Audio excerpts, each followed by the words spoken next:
तो बेटा आज का हमारा टॉपिक है सेटजफ रूल। सेटजफ रूल एल्यूमिनेशन रिएक्शंस में एक इंपॉर्टेंट रोल निभाएगा। जब आप एल्यूमिनेशन रिएक्शंस पढ़ते हैं ऑर्गेनिक केमिस्ट्री में, तो उन एल्यूमिनेशन रिएक्शंस में एल्यूमिनेशन करते समय आपको कुछ दिक्कतें आती हैं, जिन दिक्कतों का समाधान करता है सेटजफ रूल। तो सेटजफ रूल आपको आए, इससे अच्छा आपको यह जानना होगा कि एल्यूमिनेशन प्रोसेस एक्चुअली कैसे काम करते हैं। अगर आप एल्यूमिनेशन प्रोसेस को डिटेल में समझ लेते हैं तो आप उस पर सेटजफ रूल को अप्लाई करना सीख लेंगे। आमतौर पर क्या होता है कि सेटजफ रूल तो बच्चे पढ़ लेते हैं, लेकिन उनको मालूम नहीं है कि सेटजफ रूल कहां लगाना है। तो जरा समझिएगा, हम लोग यहां पूरा डिटेल में बात करेंगे आज सेटजफ रूल की, और कहां अप्लाई होगा कहां अप्लाई नहीं होगा, सारी बातें, साथ ही साथ मैकेनिज्म की भी बात करेंगे कि सेटजफ रूल कैसे काम करता है। तो हम लोग यहां बात करते हैं कि अगर आप सेटजफ रूल को अप्लाई करें तो सेटजफ रूल हमेशा अप्लाई होता है उस दौरान जब आप एल्यूमिनेशन रिएक्शंस कर रहे हो। अब बात आती है, सर एल्यूमिनेशन रिएक्शन का क्या मतलब हुआ? बेटा एल्यूमिनेशन रिएक्शंस ऐसे रिएक्शंस हैं जिसमें आप रिएक्टेंट से कुछ ना कुछ रिमूव करते हो और उस रिमूवल के बाद आपको प्राप्त हो जाता है प्रोडक्ट। जब भी एल्यूमिनेशन रिएक्शन होती है तो जैसे सिंगल बॉन्डेड रिएक्टेंट है तो एल्यूमिनेशन के बाद डबल बॉन्डेड या साइक्लिक प्रोडक्ट प्राप्त होगा, ट्रिपल बॉन्डेड या साइक्लिक प्रोडक्ट प्राप्त होगा। तो एल्यूमिनेशन में जब हम कुछ ना कुछ रिमूव कर दें तो आने वाला प्रोडक्ट या तो डबल बॉन्डेड या ट्रिपल बॉन्डेड या साइक्लिक होता है। अब एल्यूमिनेशन भी कई तरह का हो सकता है, जरा समझिएगा। मान लीजिए हमारे पास ये केस है और इस केस में हम आपको एक बात समझाते हैं। मान लीजिए यहां पर कोई लेबाइल ग्रुप लगा है, कोई लेबाइल ग्रुप जिसको सबसे पहले निकाला जाए। कोई लेबाइल ग्रुप हाइड्रोजन हो सकता है, OH हो सकता है, कोई भी न्यूक्लियोफिलिक ग्रुप या कोई भी ऐसा लेबाइल ग्रुप। मान लीजिए मैंने यहां हाइड्रोजन लगा दिया और हमने जब एल्यूमिनेशन किया और यहां मैंने कोई एक ग्रुप लगा दिया A। मान लीजिए मुझे X और A को निकालना है, तो सबसे पहले मैंने X निकाला, फिर मैंने A निकाला। तो जरा गौर करिएगा, X जहां से निकला उसी कार्बन से A निकला, यानी X के रिस्पेक्ट में इस कार्बन को अगर नाम दो तो X के रिस्पेक्ट में इस कार्बन को नाम दो अल्फा, ये नाम बीटा, ये गामा, ये डेल्टा एंड सो ऑन। तो जब X जिस कार्बन से निकला उसी कार्बन से A, तो इसका नाम होगा अल्फा अल्फा एलिमिनेशन। एलिमिनेशन ऐसे ही आप समझिए। मान लीजिए ये दूसरा केस लेता हूं मैं, सेम केस है। कहानी समझिएगा, सेटजफ रूल समझने से पहले आपको कुछ बातें समझनी है, वरना आप सेटजफ रूल नहीं समझ पाएंगे। जैसे ये A यहां था, आप समझिए, आपने पहला X निकाला यहां से, तो X आपने जिस कार्बन से निकाला वो कार्बन था अल्फा, दूसरा आपने निकाला वो था बीटा पर। तो इसका मतलब क्या हुआ कि आपने पहला निकाला अल्फा से, दूसरा ग्रुप निकाला बीटा से, तो इसका नाम हो गया अल्फा बीटा एल्यूमिनेशन। एल्यूमिनेशन। इसी तरह से एक होता है gamma and higher. Gamma and higher. अब ऐसे ही मान लीजिए कोई आगे हो तो आपको गामा से निकालोगे तो गामा एल्यूमिनेशन, डेल्टा से निकालोगे तो डेल्टा एल्यूमिनेशन। तो देखिए, पहला ग्रुप जहां से निकलता है वो होता है अल्फा। तो पहला ग्रुप जहां से निकल रहा है वो है अल्फा। पहला कहां से निकला ये इंपॉर्टेंट नहीं होता एल्यूमिनेशन में। एल्यूमिनेशन में इंपॉर्टेंट होता है दूसरा वाला ग्रुप या आइटम कहां से निकला है। तो अगर दूसरा वाला उसी से निकला है जहां से पहला निकला है तो अल्फा अल्फा, दूसरा वाला वहां से निकला है जहां से पहला निकला है उसके बगल वाले से तो अल्फा बीटा, दूसरा वाला गामा से निकला है तो अल्फा गामा, दूसरा वाला डेल्टा से निकला है तो अल्फा डेल्टा। अब चूंकि पहला वाला तो सब में कॉमन है तो पहले वाले को नाम ही नहीं दिया जाता, पहला वाला मिटा दो। तो पहला वाला सबको मालूम है अल्फा से ही निकलेगा, तो जब पहला वाला अल्फा से ही निकलेगा, यानी पहला वाला जहां से निकले उसी कार्बन को हम अल्फा कहेंगे, तो पहला वाला यानी अल्फा। यानी पहले वाले का नाम नहीं लिया जाएगा। दूसरा वाला कहां से निकला है, नाम उसका चलेगा। अब दूसरा वाला अल्फा से निकला तो इसे कहेंगे हम अल्फा एल्यूमिनेशन। दूसरा वाला बीटा से निकलेगा तो हम कहेंगे बीटा एल्यूमिनेशन। और दूसरा वाला गामा से निकलेगा तो हम कहेंगे गामा एल्यूमिनेशन। तो इसका मतलब एल्यूमिनेशन कई तरह के हो सकते हैं, alpha illumination, beta illumination, gamma illumination, so on. सेटजेफ rule हमेशा तब अप्लाई होगा जब बीटा एल्यूमिनेशन हो रहा हो। चलिए ध्यान करिएगा, सेटजेफ रूल हमेशा तब इस्तेमाल होगा जब बीटा एल्यूमिनेशन हो रहा हो। अल्फा एल्यूमिनेशन में सेटजेफ रूल इस्तेमाल नहीं होता। गामा और हायर किसी भी तरह के एल्यूमिनेशन में सेटजेफ रूल इस्तेमाल नहीं होता। सेटजेफ rule only applicable in the case of the beta illumination. तो हम यहां पर एक पॉइंट आपके लिए लिखे देते हैं कि सेटजेफ रूल कहां अप्लाई होगा। सेटजेफ रूल अप्लाई होगा जब आप बीटा एल्यूमिनेशन करेंगे, बीटा एल्यूमिनेशन करेंगे। तो जब आप बीटा एल्यूमिनेशन करेंगे तो आपको अप्लाई होगा सेटजेफ रूल। बीटा एल्यूमिनेशन के अलावा किसी भी तरह के एल्यूमिनेशन में सेटजेफ रूल इस्तेमाल नहीं होगा। चलिए एक बात आप समझ गए। अब हम लोग बात करते हैं कि जब हम बीटा एल्यूमिनेशन करेंगे तो सेटजेफ रूल क्या सर हर बीटा एल्यूमिनेशन में अप्लाई होगा या कुछ ही बीटा एल्यूमिनेशन में अप्लाई होगा। तो इसे समझने के लिए मैं यहां कुछ कंडीशंस रखता हूं। पहली बात आपकी क्लियर हो गई, सेटजेफ रूल हमेशा तब इस्तेमाल होगा जब बीटा एल्यूमिनेशन हो। चलिए मैं यहां आपके सामने कुछ बीटा एल्यूमिनेशन रखता हूं। जैसे एक ये सिचुएशन है, ये सिचुएशन है मेरे पास दिस, ये मेरे पास हो गया मान लीजिए Br और ये मेरे पास ये बीटा पोजीशन मान लीजिए H। तो जरा गौर करिएगा, ये Br अल्फा और ये बीटा, तो ये हुआ Br यहां से निकलेगा H। हमने इनकी रिएक्शन करा दी, हमने इनकी रिएक्शन करा दी अल्कोहलिक KOH से। जब हमने इनकी रिएक्शन अल्कोहलिक KOH से कराई तो K आया, यहां से Br निकाल ले गया, तो ये निकल गया KBr, KBr और OH आया, यहां से H निकाल ले गया, तो ये निकल गया H2O। तो जरा समझिएगा, यहां से Br निकला, कौन ले गया K, यहां से H निकला, कौन ले गया OH। तो आपका निकल गया KBr, आपका निकल गया H। तो एक निकला अल्फा से, एक निकला बीटा से, तो ये बीटा एल्यूमिनेशन हो गया, आ गया डबल बॉन्ड। ये आपकी सिचुएशन थी। अब जरा देखिए, इस सिचुएशन में आपको एल्यूमिनेशन के दौरान कोई प्रॉब्लम नहीं होनी चाहिए। क्यों नहीं होनी चाहिए?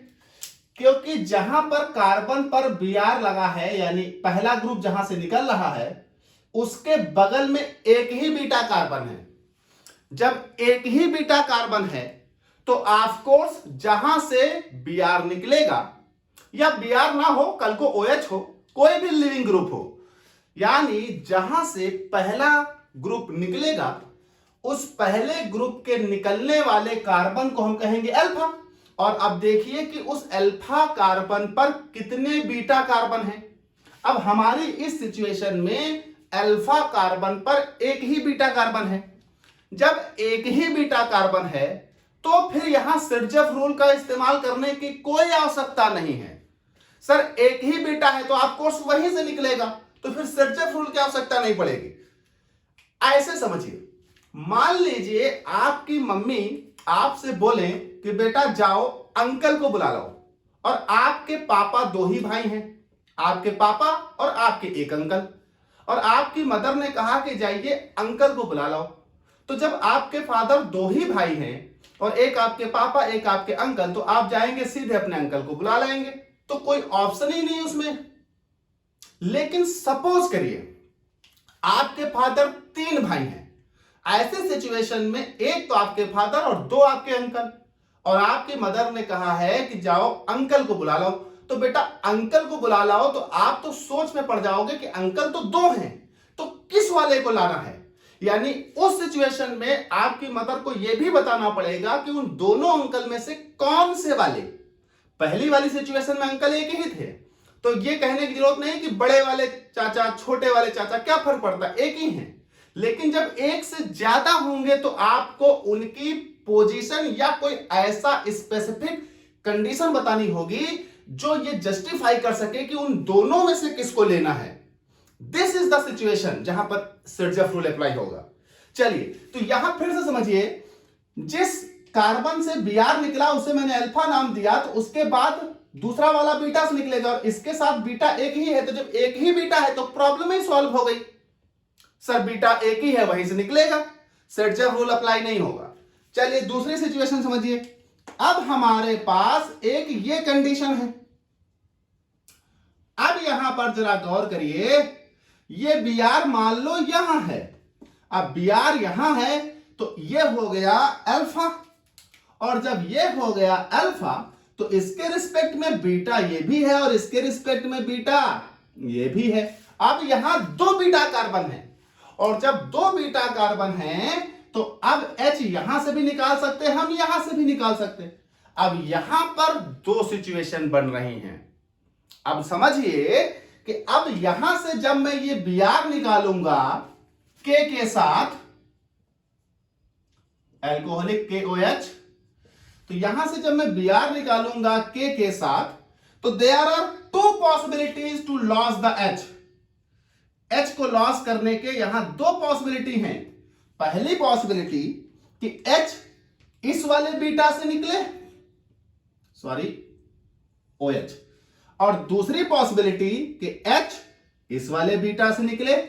तो इन दोनों में से कोई एक पॉसिबिलिटी अब काम करेगी। भाई Br आपने जहां से निकाला वो हो गया अल्फा, अल्फा के बगल में दो बीटा हैं। अब दोनों बीटा में से किस बीटा से आपको H निकालना है, तो ये आपको समझना पड़ेगा। इस सिचुएशन में अप्लाई होगा सर्जफ रूल।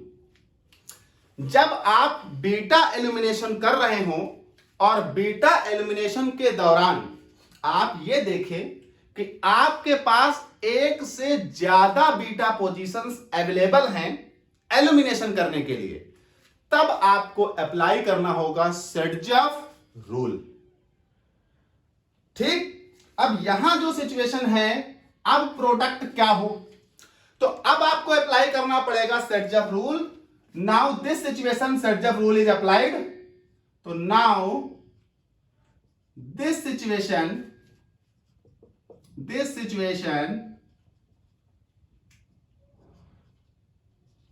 सर्जफ rule is required. अब इस सिचुएशन में आपको सर्जफ रूल की आवश्यकता पड़ेगी। सर इस सिचुएशन में जब सर्जफ रूल की आवश्यकता पड़ेगी तो हम कैसे अप्लाई करेंगे? इस सिचुएशन में भी दो सिचुएशन है बेटा, याद रखिएगा, दोनों जगह आपको सर्जफ नहीं लगाना है। लोग यही नहीं समझ पाते सर्जफ लगाना कहां है। चलिए एक एक याद दिला देता हूं। सर्जफ रूल हमेशा एलिमिनेशन प्रोसेस पे अप्लाई होता है। एलिमिनेशन प्रोसेस कई तरह की होती है, alpha elimination, beta elimination, gamma elimination and so on. Alpha elimination में अप्लाई नहीं होता, गामा एलिमिनेशन में अप्लाई नहीं होता, सर्जफ रूल सिर्फ अप्लाई होता है बीटा एलिमिनेशन में। तो बीटा एलिमिनेशन में सर्जफ रूल अप्लाई होगा। बीटा एलिमिनेशन में सर्जफ रूल अप्लाई करने के लिए हम यहां देखेंगे तो पहला केस हमें दिखता है कि जिस कार्बन से हम पहला ग्रुप निकाल रहे हैं उस कार्बन के बगल में एक ही बीटा हो। तो अगर किसी भी कंपाउंड में एलिमिनेशन के दौरान हमने देखा कि एक ही बीटा कार्बन अवेलेबल है तो वहां सर्जफ रूल की आवश्यकता नहीं है, उसी बीटा कार्बन से एलिमिनेशन हो जाएगा। सर्जफ रूल का इस्तेमाल तब होगा जब बीटा एक से ज्यादा हो। अब बीटा एक से ज्यादा है तब अप्लाई होगा। Now this situation Saytzeff rule is required. अब बीटा एक से ज्यादा है तब भी दो सिचुएशन है, जरा समझिएगा। एक ये केस ले रहा हूं मैं, अब CH3 CH Br CH3, नीचे लिख दूंगा रिएक्शन। एक ये केस ले रहा हूं, CH3 CH CH2 CH3। Now this is Br। अब जरा समझिएगा, यहां पर भी यहां से निकालूंगा मैं Br, यहां पर मैं यहां से निकालूंगा Br, यहां पर मैं जब यहां से Br निकालूंगा तो ये हुआ अल्फा और ये दोनों हुए बीटा। यहां से H या यहां से H निकल सकता है। इस सिचुएशन में जब यहां से Br निकालूंगा तो ये हुआ बीटा और ये हुआ बीटा, ये हुआ अल्फा। अब जरा समझिएगा मेरी बात को, यहां पर भी एक से ज्यादा बीटा है, यहां पर भी एक से ज्यादा बीटा है। लेकिन यहां पर देखिए जो एक से ज्यादा बीटा पोजीशन है वो दोनों beta position both beta carbons are identical, दोनों बीटा कार्बन्स आइडेंटिकल हैं। कैसे? ये भी CH3 है, ये भी CH3 है। जब किसी भी रिएक्शन में एल्यूमिनेशन के दौरान एक से ज्यादा बीटा कार्बन हो और वो दोनों बीटा कार्बन आइडेंटिकल हो तो सेटजेफ रूल की आवश्यकता नहीं पड़ती।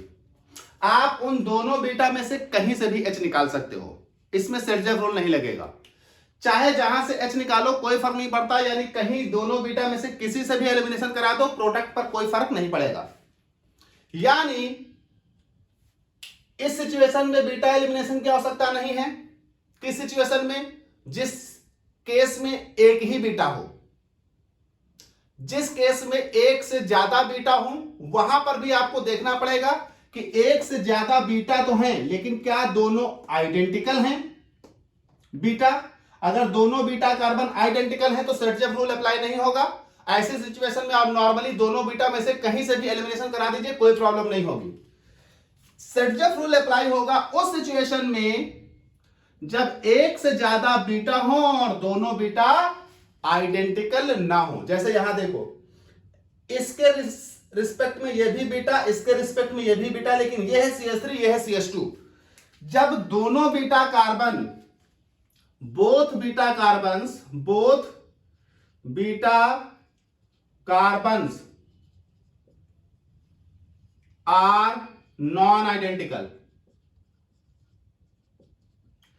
अगर दोनों बीटा कार्बन नॉन आइडेंटिकल हैं, अलग अलग हैं, तब इस्तेमाल होगा सेटजेफ रूल। तो आप समझ गए होंगे कि सेटजेफ रूल कब इस्तेमाल करना है। अब होता क्या है वो बात की बात अभी आगे पढ़ेंगे। सब लोग यही नहीं समझ पाते इस्तेमाल कब करना है। चलिए, तो सेटजेफ रूल आपको तब इस्तेमाल करना है जब एल्यूमिनेशन रिएक्शन में ऐसी सिचुएशन आए जब आप एल्यूमिनेशन करा रहे हो और पहला ग्रुप या एटम रिमूव हो चुका हो।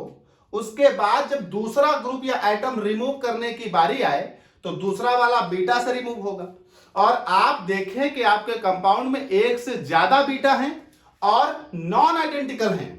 तो जब एक से ज्यादा बीटा नॉन आइडेंटिकल होंगे तब इस्तेमाल होगा सेटजेफ रूल।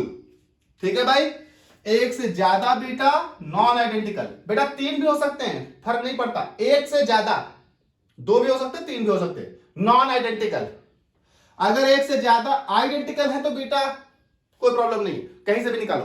क्लियर? तो जब एक से ज्यादा नॉन आइडेंटिकल बीटा कार्बन्स होंगे तो इस्तेमाल होगा सेटजेफ रूल। अब आइए देखते हैं रूल क्या है। तो आपने समझ लिया, एक से ज्यादा नॉन आइडेंटिकल बीटा कार्बन्स जहां पर होंगे वहां पर इस्तेमाल किया जाएगा सेटजेफ रूल। तो पहली बात आपने लिखी थी, सेटजेफ रूल हमेशा बीटा एलिमिनेशन में होगा और बीटा एलिमिनेशन में भी किस सिचुएशन में? उस सिचुएशन में जहां पर एक से ज्यादा नॉन आइडेंटिकल बीटा कार्बन्स हों। More than one non identical beta carbons, जहां more than one non identical beta carbons होंगे ऐसी एलिमिनेशन रिएक्शन में सेटजेफ रूल इस्तेमाल किया जाएगा। ठीक है भाई, देखिए ऐसे रिएक्शंस में प्रॉब्लम क्या आती है कि हम सेटजेफ रूल इस्तेमाल करें। तो जैसे देखिए जो एग्जांपल लिखा उसी को हम लिखते हैं। ये हो गया CH3, ये हो गया CH, यहां ले लिया Br, ये हो गया CH2, ये हो गया CH3। यहां पर हमने इनकी रिएक्शन करा दी एल्कोहलिक KOS से। अब जरा समझिएगा, ये हमने यहां से लिया Br, यहां से लिया K, ये हमने निकाल दिया बेटा KBr, और जैसे हमने निकाल दिया KBr, नाउ ये मेरे पास क्या बना? अब यहां से H या यहां से H निकल सकता है। अब जरा समझिएगा कि अल्फा से तो ग्रुप निकल चुका है यहां से, अब बीटा यहां दो है, एक ये बीटा है और एक ये बीटा है। अब जो OH है वो यहां से भी H निकाल सकता है, तो एक H इनका खोल लेते हैं, यहां से भी H निकाल सकता है, एक H इनका खोल लेते हैं। तो अब ये OH दोनों जगह से H निकाल सकता है। अब अगर ये OH यहां से H निकाले तो देखिए सिचुएशन क्या आएगी। अगर यहां से H निकालता है तो सिचुएशन आएगी, ये हो जाएगा प्रोडक्ट में CH3 सिंगल बॉन्ड CH। अब यहां से Br निकला, यहां से H, तो यहां डबल बॉन्ड आ जाएगा, डबल बॉन्ड CH, और ये हो जाएगा CH3, बन जाएगा इस केस में ब्यूटीन 2। लेकिन दूसरी कंडीशन ये भी तो है कि ये OH यहां से भी निकाल सकता था। अगर ये OH यहां से निकालता दिस सिचुएशन, तो आपका प्रोडक्ट क्या होता? ऐसी सिचुएशन में आपका प्रोडक्ट होता CH2 और यहां डबल बॉन्ड होता, CH2 double bond CH single bond CH2 single bond CH3, ये आपका बनता ब्यूटीन 1। अब देखिए, जब किसी कंपाउंड में एल्यूमिनेशन के दौरान एक से ज्यादा बीटा कार्बन हो और नॉन आइडेंटिकल हो, तो एल्यूमिनेशन के दौरान एक से ज्यादा प्रोडक्ट बनने लगते हैं। अगर आइडेंटिकल है तो कोई प्रॉब्लम नहीं आएगी, एक का प्रोडक्ट बनेगा। लेकिन अगर नॉन आइडेंटिकल बीटा है और एलिमिनेशन करा रहे हो, तो हर बीटा कार्बन से एक प्रोडक्ट बनता है। इस बीटा कार्बन से एक प्रोडक्ट, इस बीटा कार्बन से एक प्रोडक्ट, अगर तीसरा होता तो उससे एक और बनता।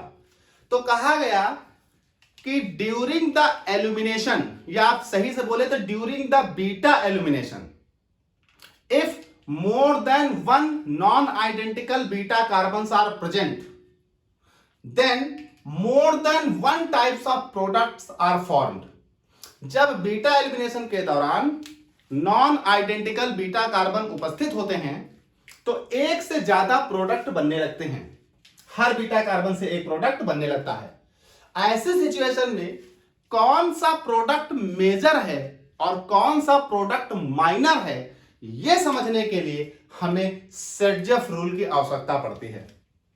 और सेटजेफ रूल बड़ा सीधा सा है। सेटजेफ रूल कहता है, देखिए, according to Saytzeff rule, according to Saytzeff rule, the more substituted, the more substituted alkene is predominant, the more substituted alkene is predominant, this is the Sergeff rule। जो मोर सब्स्टिट्यूटेड एल्कीन है वो predominate होगी। मतलब देखिए, inter में आपने पढ़ा था कि जहां पर हाइड्रोजन की संख्या कम है वहीं से हमेशा ऑलवेज हाइड्रोजन निकलेगा। नहीं बेटा, ऑलवेज थोड़ी होता, दोनों जगह से निकलेगा, तीनों जगह से निकलेगा, वो भूल जाओ इंटर वाला। देखिए, जब एक से ज्यादा बीटा कार्बन है तो H यहां से भी निकल सकता है, यहां से भी निकल सकता है, यहां से भी, यहां से भी, यानी दोनों प्रोडक्ट बनेंगे, नो प्रॉब्लम, दोनों बनेंगे। पर कौन मेजर होगा यह समझना है। तो according to Saytzeff rule, the more substituted alkene is predominate. वो एल्कीन प्रीडोमिनेट यानी मेजर होगी जो मोर सब्स्टिट्यूशन रखेगी। अब देखो, इस एल्कीन में सब्स्टिट्यूशन कितना है? ये तो हो गया एल्कीन, इस पे एक एल्किल ग्रुप, और इसमें ये हो गया एल्कीन, दो एल्किल ग्रुप। तो इसमें सब्स्टिट्यूट ज्यादा है, यानी ये मेजर है और ये माइनर है।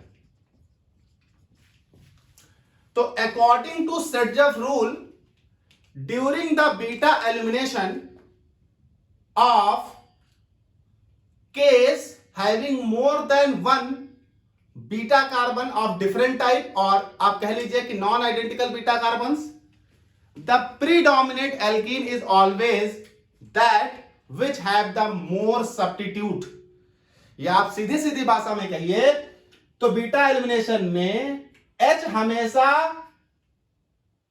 उस कार्बन से निकलेगा जिस कार्बन के पास हाइड्रोजन की संख्या कम होगी, वो वाली एल्कीन मेजर होगी, बनेगी दूसरी वाली भी। तो हमेशा मेजर एल्कीन उस बीटा कार्बन से बनेगी जिस बीटा कार्बन के पास हाइड्रोजन की संख्या कम है। तो यहां एक बात याद रखिएगा, इसका मतलब ये नहीं दूसरी वाली बनेगी नहीं, बनेगी। वो माइनर होगी, मेजर ऊपर वाली होगी। तो जैसे इनका हमने कराया तो यहां से भी बनेगी एल्कीन, यहां से भी बनेगी एल्कीन, लेकिन सर इसमें बीटा कार्बन के पास हाइड्रोजन 3 है, इसमें बीटा कार्बन के पास हाइड्रोजन 2 है।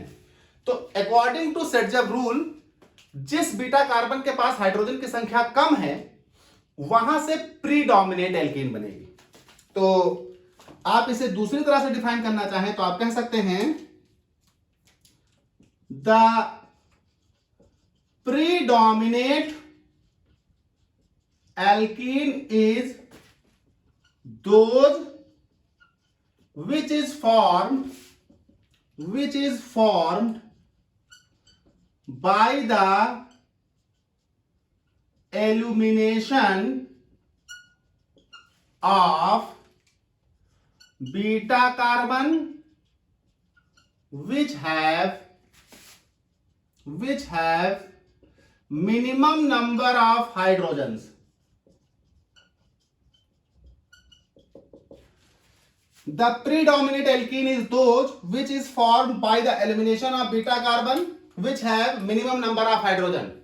उस बीटा कार्बन से प्रीडोमिनेट एल्कीन बनेगी जिस बीटा कार्बन के पास हाइड्रोजनों की संख्या कम है, यानी वो आपको मेजर एल्कीन देगा। अब देखिए जरा कुछ रिएक्शंस लिखता हूं, आप समझ जाएंगे कि सेटजफ रूल कैसे अप्लाई करना है। तो कहीं पर भी आपका एलिमिनेशन हो रहा हो तो एलिमिनेशन के दौरान आपको सेटजफ रूल की आवश्यकता पड़ेगी, और सेटजफ रूल की आवश्यकता पड़ेगी और हमेशा आप वहां से H को रिमूव करें जिसके पास हाइड्रोजन की संख्या कम हो। तो तीसरी बात हम यहां आपको लिखे देते हैं कि more substituted alkene is predominate. More substituted alkene ही हम आपका प्रीडोमिनेट होगी, आप इसमें कोई भी रिएक्शन करा रहे हो। फॉर एग्जांपल, जैसे हमने एक एग्जांपल लिया CH3CH, यहां की OH ले लेते हैं, ये हो गया CH2, ये हो गया CH3, इसका डिहाइड्रेशन करा दिया। आपको मालूम है डिहाइड्रेशन होता है कंसंट्रेट H2SO4 के साथ। तो जब डिहाइड्रेशन कराएंगे तो यहां से निकलेगा OH, यहां से निकलेगा H वाटर, यहां से निकलेगा OH, यहां से निकलेगा H। बेटा ये भी बीटा, यहां से भी निकल सकता है H। तो दो पॉसिबिलिटी हैं इसके रिस्पेक्ट में, ये भी बीटा ये भी बीटा, तो दो एल्कीन बनेंगी, CH3 single bond CH double bond CH single bond CH3, या दूसरी बनेगी CH2 double bond CH single bond CH2 single bond CH3, दोनों बनेंगी। ये हो गया ब्यूटीन 2 और ये हो गया ब्यूटीन 1, ये होगी मेजर क्योंकि इसमें ज्यादा सब्स्टिट्यूट लगे हैं। ये उस वाले बीटा से बनी है जिसके पास हाइड्रोजन कम है। फॉर एग्जांपल हम ये ले लें CH3 CH CH3 और CH3, और यहां पर लगा दिया मैंने OH। अब देखिए बीटा 3 है, इस OH के रिस्पेक्ट में जरा समझिएगा, इस OH के रिस्पेक्ट में एक और लिख लेता हूं मैं CH2 CH3, इस OH के रिस्पेक्ट में ये OH यहां अल्फा, इसके रिस्पेक्ट में ये भी बीटा है, ये भी बीटा है, ये भी बीटा है। तो जब यहां आप प्रोडक्ट बनाओगे तो 3 बनेंगे। क्यों? क्योंकि ये बीटा CH2 है, ये बीटा CH3 है और ये बेटा CH है। तो तीनों बीटा अलग अलग हैं। तो जब आप इसका डिहाइड्रेशन कराओगे तो 3 प्रोडक्ट बन सकते हैं, no problem. Concentrate H2SO4, loss of water, यहां से भी बनेगा, यहां से भी बनेगा, यहां से भी बनेगा। तो जब यहां से बनाओगे तो क्या होगा, ये हो जाएगा CH3C, CH3 double bond C, ऊपर आ जाएगा CH3 और ये आ जाएगा CH2 CH3। एक एल्कीन ये बनेगी यहां से, दूसरी एल्कीन यहां से बनेगी। तो ये बनेगा CH3 single bond C, CH3 CH C CH3, और ये हो जाएगा इधर double bond CH single bond CH3 यहां से। और तीसरी एल्कीन ऊपर वाले से बनेगी क्योंकि वो भी बीटा है। तो तीसरी एल्कीन बनेगी CH3 C CH3 C double bond CH2 CH2 CH3, ये 3 एल्कीन आपकी बनेंगी। लेकिन मेजर कौन होगी? मेजर वो होगी जो उस बीटा कार्बन से बनी हो जिसके पास हाइड्रोजन कम हो। तो इसके पास हाइड्रोजन 2, इसके पास हाइड्रोजन 3, इसके पास हाइड्रोजन 1, इसका मतलब मेजर एल्कीन बनेगी इस वाले कार्बन से, यानी ये आपकी मेजर होगी। और जो मेजर होती है उसी को हम प्रोडक्ट के तौर पर कंसीडर करते हैं। बाकी जो माइनर होती हैं उनको आप लिखें तो ठीक है, ना लिखें तो भी ठीक है।